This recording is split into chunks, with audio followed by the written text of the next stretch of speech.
לרותי היקרה, ערב טוב ויום הולדת שמח. ברצוני לספר מעט על רותי המורה, המחנכת, ובעיקר האישה בעלת הלב הגדול והרגיש, שזכיתי ללמוד אצלה בתיכון ערב גבע. למיטב זיכרוני, אנו היינו התלמידים הראשונים בקריירה הארוכה והמפוארת שלך כמורה. הגעת אלינו עם ניסיון מועט, אך עם המון רצון לתת ולהשקיע. ראית בהוראה לא סתם מקצוע, אלא ייעוד והגשמה עצמית. משהו באישיות שלך גרם לנו פשוט לרצות ללמוד. היום אני מבין שזו הייתה הכריזמה שלך שסחפה את הכיתה. אין לי ספק שבזכותך הצלחנו למצות מעצמנו את המיטב, למרות התנאים הלא קלים בהם למדנו. להערכתי, זה הערך המוסף הגדול ביותר שמורה יכול להעניק לתלמידיו. במבט לאחור, אני מודע לכך שאומנם סיימתי את לימודיי אצלך לפני שנים רבות, אך נשארת לי עבורי כמורה לכל החיים. רותי היקרה, לבקשת בני ישעיהו אומר מספר מילים על תקופת מלחמת ששת הימים וכיבוש ירושלים. ביוני 67, כזכור, פרצה המלחמה, במלחמת ששת הימים.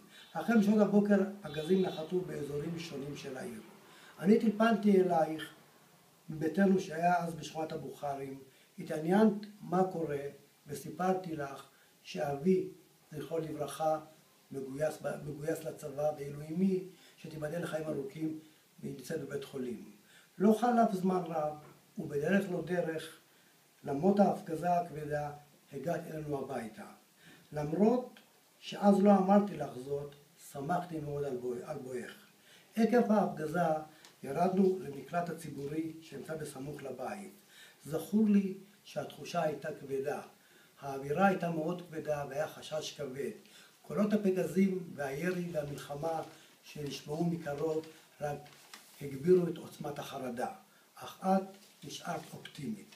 אני זוכר שהיה זה ביום השני למלחמה. הזכרת לי שזה יום הולדתך.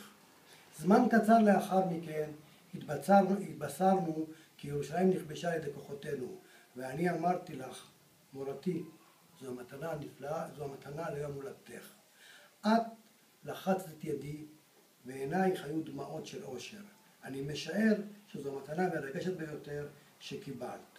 לסיום דבריי, אני רוצה להודות לך בשמי ובשם רעייתי רוחמה, ולאחל לך שנים ארוכות של עשייה.